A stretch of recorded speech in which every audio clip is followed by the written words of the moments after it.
m'échappe dans ce jeu. Wakiyu! Salut la communauté, Wakiyu pour des Waki News. Alors aujourd'hui on se retrouve sur le deuxième jour de synergie élémentaire. Pardon. News. Alors aujourd'hui on se donc pas grand chose je pense à rajouter là-dessus, hein, on pourra en discuter, je vous montrerai vite fait l'avancée du serveur 84 aujourd'hui. Ce que je voudrais qu'on parle c'est qu'il n'y a pas très longtemps je suis tombé sur une team par exemple en fait qui m'a un petit peu accroché l'œil. Je pense que certains ça va leur faire la même chose. Donc cette team était composée grosso modo, je sais plus si c'était Maya ou Arachné, mais ça n'a pas une grande importance en fait ici. Isaac, c'était qui j'ai oublié, oui, Yasmine. Voilà, je suis tombé sur cette team l'autre jour. Je me suis dit qu'il y avait rarement plus peu équilibré en fait dans cette team. Quand on y réfléchit, on se dit bon, en termes de synergie, ça va. Parce que Aurore en soi booste Arachné, donc boost, je veux dire Dante. Dante booste également Aurore. Elle fait des probabilités de crew critique en plus pour toute l'équipe. Isaac rajoute de la pénétration d'armure, ce qui est pas trop mal non plus pour Yasmine. On a quelque chose d'assez carré quand on y réfléchit juste sur les artefacts. Le problème en fait ici c'est la composition de la team, et ça c'est un sujet que j'ai pas encore abordé. Je vais essayer vraiment de faire quelque chose de plus poussé, là je vais juste en parler rapidement pour vous donner un aperçu en fait. C'est qu'ici dans cette team, les forces principales étaient Isaac et Dante. Isaac, sachez que en fin de ligne, en cinquième ici en fait, quand j'ai fait mon combat, c'est dommage j'ai plus le replay, j'ai oublié de le filmer. En fait, Isaac n'a jamais pu enclencher son Hero Power.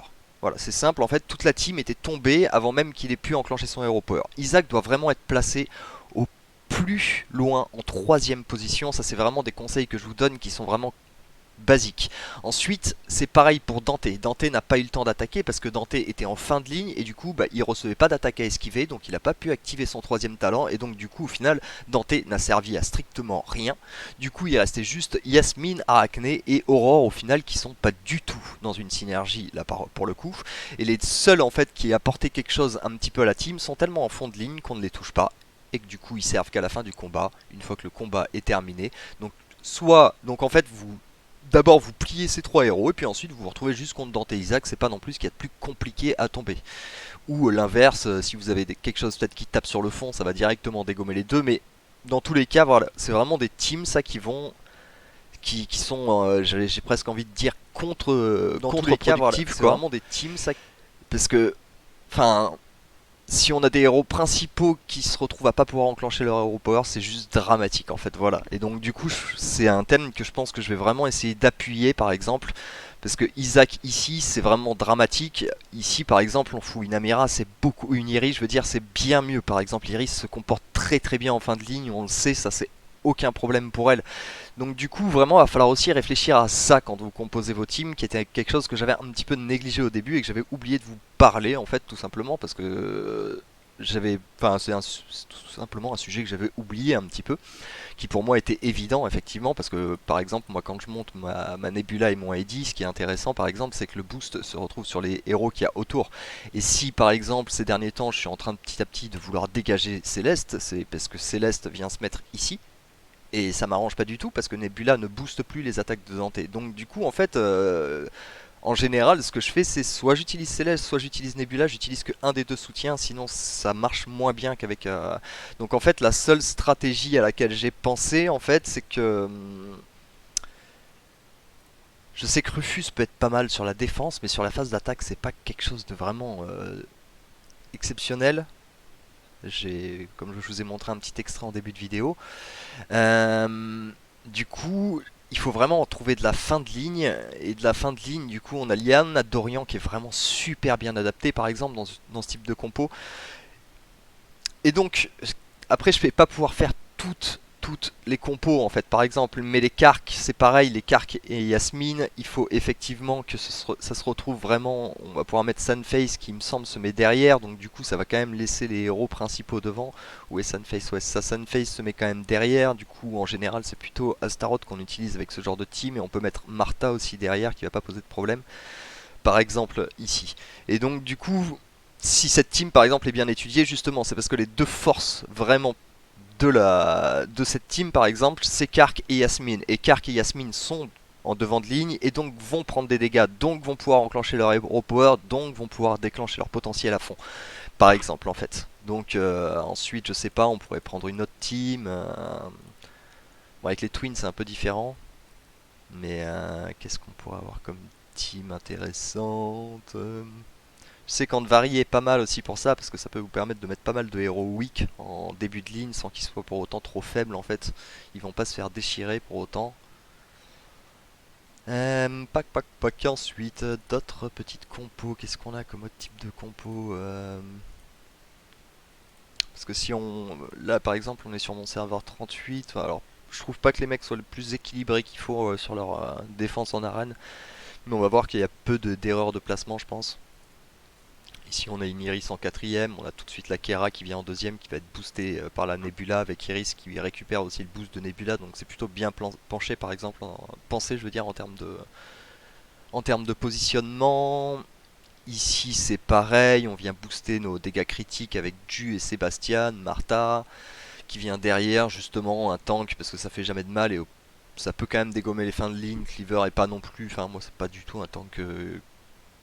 Enfin, même si je le débloque, je pense que s'il n'y a aucun compte où je le montrais vraiment en priorité. Mais pourquoi pas, après, je sais que dans certaines teams, il flanche bien quand même. Ici, c'est pareil, hein, on a notre petite Iris en quatrième position. J'aime pas trop la Céleste en deuxième position, par exemple. Là, je préfère vraiment avoir des Célestes en troisième position.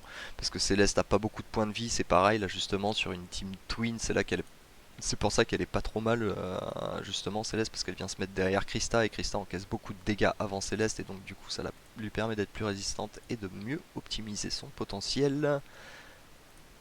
Hop, excusez-moi, je débite. Ici, Isaac en deuxième position, ça me dérange moins qu'un Isaac en cinquième position. Après, ce qui va pas prendre trop de dégâts ici. Le problème, c'est que comme vous le savez, je ne joue pas Isaac. Je connais très mal Isaac. Je sais juste que par contre, effectivement, de mettre en fin de ligne, c'est une catastrophe. Enfin, c'est dommage que j'ai pas le replay du combat parce que mon adversaire, en fait, j'étais à 280 000, je crois, de puissance. Il était à 440 000 et il s'est pris une savate, mais c'était juste incroyable. Et c'est parce que sa team, en fait, ne s'actionnait pas, tout simplement. Les seuls qui enclenchaient leur hero power n'avaient pas de points de vie et donc à partir de là, ça servait à rien. Ici, bon, même avis, hein, je pense que Céleste n'est pas super en deuxième position. Personnellement, je trouve que Céleste et Martha, c'est un peu trop. En plus de ça. Après, je peux me planter. Il y a peut-être quelque chose aussi que je vois pas dans la synergie. Je connais mal Iris aussi. C'est un héros que je trouve très très puissant, mais que j'ai pas encore eu le temps de monter malheureusement par rapport au team que je joue. Donc du coup, hop. Ensuite ici on a Mini. On a un Dante en deuxième position qui va envoyer du stack directement. Le Sébastien en fin de ligne, pourquoi pas, mais faut vraiment qu'il soit full boosté. Là, c'est pas un problème parce qu'on est sur un serveur fort. Si vous êtes sur un serveur pas fort, je vous déconseille de mettre Sébastien en tout fin de ligne. Il faut quand même qu'il prenne quelques petits points de dégâts pour pouvoir envoyer son idole du public le plus rapidement possible.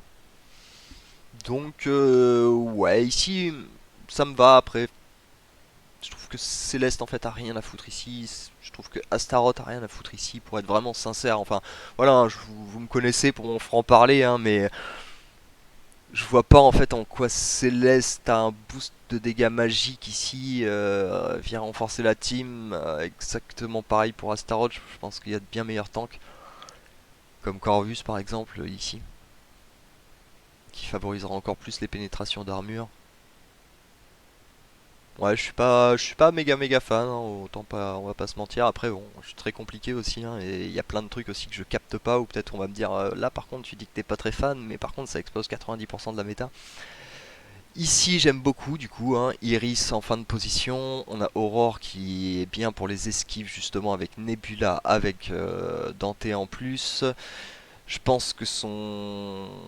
Mince, j'ai oublié son nom, son Andvari protège principalement en plus son Dante. Non, c'est pas mal, je pense que c'est assez solide, surtout en défense. Je pense que ça envoie bien du pâté, ça c'est pas mal du tout. Ici, j'ai envie de lui dire, t'es 8ème en arène, mon ami, c'est uniquement parce que t'es puissant, parce que là, Quoique après, est-ce que c'était pas la... Il y en avait pas un qui nous avait fait la même chose là?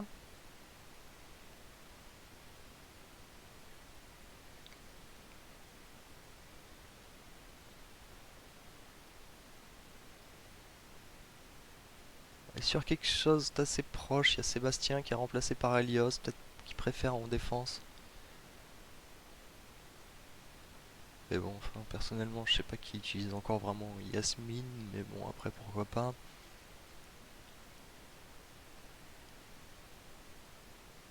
Ouais, je sais pas trop quoi penser de cette team, honnêtement. Peut-être que après je sous-estime encore une fois. Mais ouais, j'ai pas trop d'avis, mais je trouve pas que ce soit funky en termes de construction. Ici, ça c'est parfait, par exemple, on a Andvari qui vient booster directement Dante, on a Isaac en troisième position, on a Nebula derrière qui vient renforcer le tout sur Iris, ça par exemple, voilà c'est magnifique en termes de positionnement de chaque héros va récupérer ses hero power convenablement, et c'est vraiment ce qui est important justement, c'est ce qu'il n'y avait pas dans la team de mon adversaire justement, et qui m'a permis d'exploser sa team alors qu'il était quasiment 2 fois plus puissant. Bon, non Servian, normalement, j'ai pas vraiment à regarder sa team, il est quand même très équilibré, mais je trouve ça assez marrant comme team de mettre Iris en troisième position. Je sais que c'était un joueur qui est assez puissant, j'avais discuté un peu avec, il avait des bonnes idées. Moi ici, je pense que j'ai pas besoin de donner mon avis, hein. Compo double tank, je suis pas du tout fan, je suis pas du tout fan, hein. Céleste et Martha, bah fous carrément Maya, hein, histoire de vraiment, t'as deux tanks et t'as que des heals derrière, au moins vraiment tu fais... On protège contre les dégâts, par contre quand il s'agit d'en mettre, mon ami, quand tu te retrouves contre un truc qui t'envoie du gros dégât, je pense que ça vole en éclats. Hop, donc ici par exemple, voilà, Yasmine, Kark avec Isaac en quatrième position, qui est vraiment la plus late des positions, ou justement, mais c'est Yasmine et Kark, je pense, qui sont les... De toute façon, on le voit sur le boost, qui sont vraiment les plus puissants ici qui avancent sa team. Donc du coup Isaac est plutôt là pour le stun et pour sa pénétration d'armure. Mais du coup voilà, ça c'est des compos solides. Donc bon bien sûr là pour le moment ce que je dis ça va pas servir à des gens qui sont sur des serveurs très avancés et ainsi de suite, hein. C'est surtout pour ceux qui composent encore leur team et ainsi de suite. Réfléchissez-y pas mal. Oups, excusez-moi. Désolé, j'ai flanché. Hop, alors on va aller peut-être faire un petit tour. Bah tiens, en arène, je crois pas que j'ai fait mes attaques. Quelle heure? 16 h quasiment. C'est un peu tôt, mes récompenses sont à 18 ou 17, je sais plus. 17. 18, 17. Vu que j'ai une récompense par heure en fait sur chaque serveur, ouais, c'est ça. Tchac. Alors ici, qu'est-ce qu'on trouve?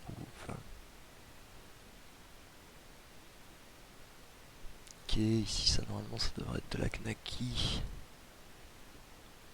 Je pourrais me mettre Axel effectivement pour protéger un peu contre son Orion, mais je pense que c'est pas plus mal d'envoyer directement du gros dégâts. On va même mettre Merlin ici. Bientôt 900 000, bientôt. Si je mets Albus qui est le plus puissant, 897, on y arrive doucement. Mais je préfère mettre Olive. Clairement sur Sébastien. Son but c'est de mettre des dégâts. C'est pas de mettre des dégâts, je veux dire, c'est de rester en vie. Attends pour moi.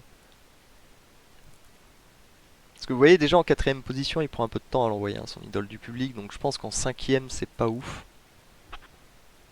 Ah, son Orion va me démonter la gueule je sens.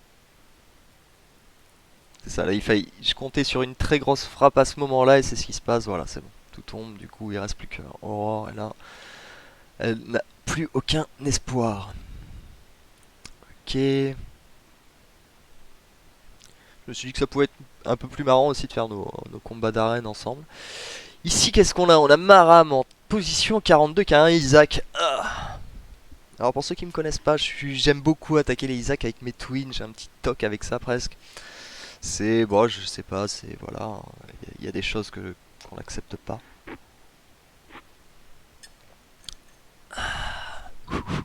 Allez, viens là mon petit poulet. Du coup, hop, on met jamais Merlin si on tape contre Isaac, on met toujours Axel. On peut mettre Merlin à la limite sur Lars pour envoyer plus de dégâts. Ça passe pas, ça pourrait être une deuxième adaptation à penser à faire. Ici, bien évidemment, Bien évidemment, biscuit, ouais, on va quand même renforcer notre Krista qui est la plus solide derrière. Si vous mettez Merlin en fait contre un Isaac, vous allez juste renforcer tellement son Isaac que là du coup les Twins peuvent plus battre une team Isaac. Là c'est un peu closien quand même, on est à 830 000 contre une team 900 000 avec un Isaac. C'est pas ce qu'il y a de plus conseillé. Je suis en train de réfléchir juste à est-ce que j'utilise vraiment Axel ici ou est-ce qu'on part plutôt sur Biscuit parce qu'un Axel Martha c'est toujours pas mal à pouvoir contrer comme ça. Euh, je pense que je vais quand même commencer par Axel. Dans tous les cas, je pourrais trouver des ennemis plus simples, hein. Mais bon, c'est pas trop mon genre. Enfin, je préfère directement aller voir les compos un petit peu plus compliqués à battre. Où il faut réfléchir un petit peu plus sur ces compositions de pets.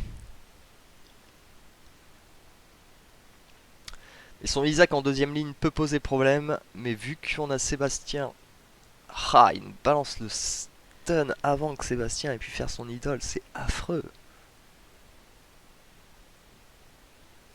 Donc là par contre on est protégé pendant un certain temps, là son stun il peut se le gratter. Et là Lars va bientôt commencer à envoyer, ah, c'est tellement frustrant d'être en auto en arène. Quand je vois n'importe quoi que ça fait au niveau des boosts d'artefacts. Allez hop, oust, oust 900 000, un Isaac à 140 000, allez, oust, dégagez-moi ça. Et qu'on vienne me redire que les Twins ne peuvent pas tomber de Isaac. Oh là là, oh là là. Corvus s'en retourne dans sa tombe, moi je vous le dis. Ça c'est pareil, ça je le sens bien. Ah, c'est Wardroid. C'est les Wardroid, c'est quand même les plus forts. Les WWW. C'est bizarre, mais le Isaac en quatrième position m'inspire pas. Le Kark me pose aucun problème. La Céleste aucun problème. Le Sébastien non plus, évidemment. Mais vous savez pourquoi on va faire ce combat? On va le faire parce qu'il a son Sébastien en cinquième position de ligne. Et du coup, on va voir si ça peut induire vraiment sur le fait que ça ralentisse son idole du public. Hop. Du coup, là, par contre, il nous faut vraiment Axel à tout prix, hein, sur Lars. Parce que sinon, Kark n'en fait qu'une bouchée. Après, pour le reste, je pense qu'on était assez équilibré, donc ça me va.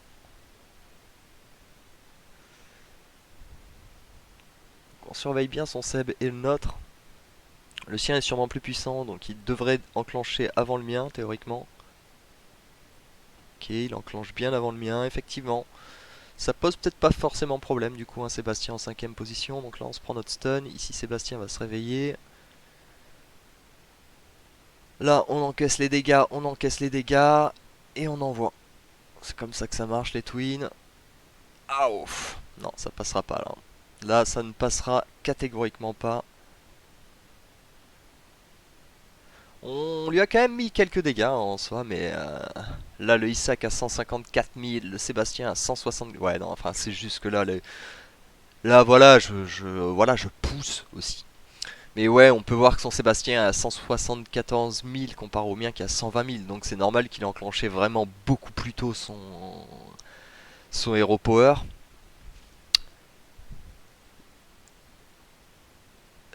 Donc ça ne nous donne pas beaucoup de réponses par rapport au fait qu'il était en cinquième de ligne et est-ce que ça allait plus vite ou non. Parce que ça allait plus vite mais il est tellement plus puissant qu'à contrario c'est pas vraiment comparable. Effectivement son idole du public lui doit être boosté à 60% quasiment. Moi je crois que c'est 53, 59, 59%, donc lui ça doit être à 70 facile déjà. Étant donné que ça dépend de l'attaque physique de Sébastien, ouais c'est ça. Donc du coup il suffit qu'il soit plus monté dans Asgard, et puis de toute façon 170 000, hein, il est plus monté, il n'y a pas de dessin à faire, hein. Clac, Gomi, qu'est-ce qu'on a par ici? Ah bah ça ressemble à rien. Je suis désolé, c'est ça, c'est parti tout seul, je suis un peu médisant des fois. Hop. Tac tac tac.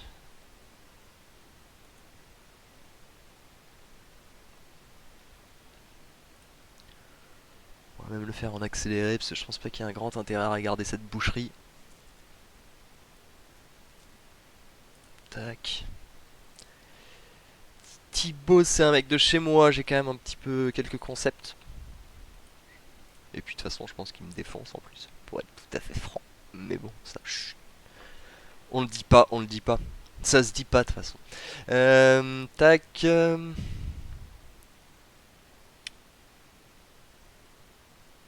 Les hérisses sont très embêtantes. Je sais que je sais que la dernière fois j'avais trouvé quelque chose qui était vraiment très efficace pour les contrer au niveau des jeux de patron, mais je sais plus exactement ce que c'était, donc je sais pas si je vais m'amuser à prendre le risque étant donné que il me reste une attaque, il va déjà falloir que j'en rachète 5 tout le temps. Étant donné que ma récompense est dans 1 heure, je vais me refaire taper sur la gueule entre temps. Voilà, c'est la loi. On va regarder un peu ce qu'il y a autour.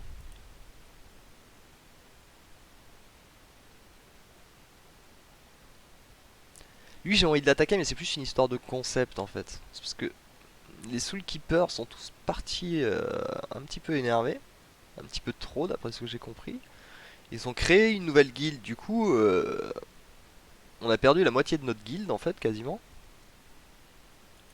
Du coup, j'ai beaucoup envie de les attaquer, mais je me dis qu'il y a peut-être plus rentable quand même. Obélix, tac tac, non. Mais je pense qu'on avait un point intéressant ici sur Maram par rapport au fait que je l'ai vraiment éclaté, parce que en termes de puissance, on est plus ou moins équivalent, même peut-être il est peut-être un peu plus puissant. Mais le fait que le Isaac soit en 2ème position lui a peut-être joué effectivement des gros tours en fait. Par contre ici le Isaac en 4ème position nous a complètement démonté. Bon alors certes il était plus puissant mais... Du coup peut-être que les Isaac il faut qu'ils soient un peu plus proches. Il faut qu'ils soient au moins en 3ème position ou 2ème position pour que je puisse taper avec les Twins en fait. Il y a peut-être une astuce dans le type. Parce que des fois j'avais pas encore. Il y a certains liens encore des petites finesses encore qu'on a à faire justement. C'est tous ces petits points justement auxquels il faut penser. Parce que des fois il y a des teams Isaac que je bats pas, des fois il y a des teams Isaac que je bats, et jusqu'à maintenant, bah, c'est vrai que avant que je sois outré par le positionnement du héros de mon adversaire, j'avais pas non plus porté de ça sur les teams que j'attaquais en face, qui est un argument qui pourtant se tient. Là par exemple ici Dante, mais qu'est-ce que Dante fait ici? Répondez-moi. Euh... Je vais peut-être pas le battre, hein. Il va peut-être me mettre une petite fessée, on va pas se mentir. Mais j'ai quand même envie de me la tenter.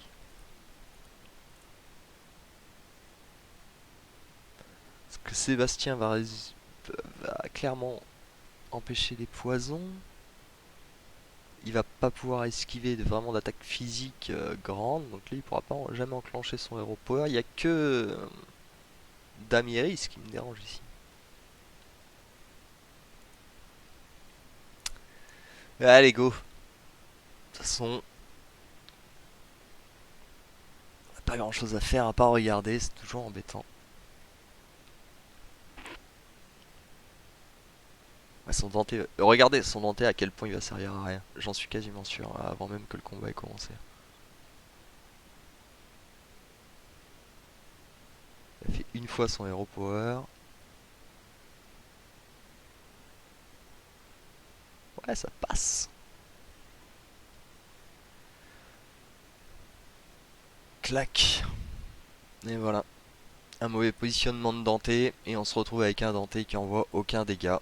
Tout simplement, malheureusement. Après bon là, il y a aussi le fait que je suis une team magique, que du coup, même quand il apporte des boosts d'esquive à Yasmine, ça lui sert plus à rien. Du coup ça, Yasmine n'a pas non plus pu faire plus de dégâts qu'elle aurait pu en faire. Hop.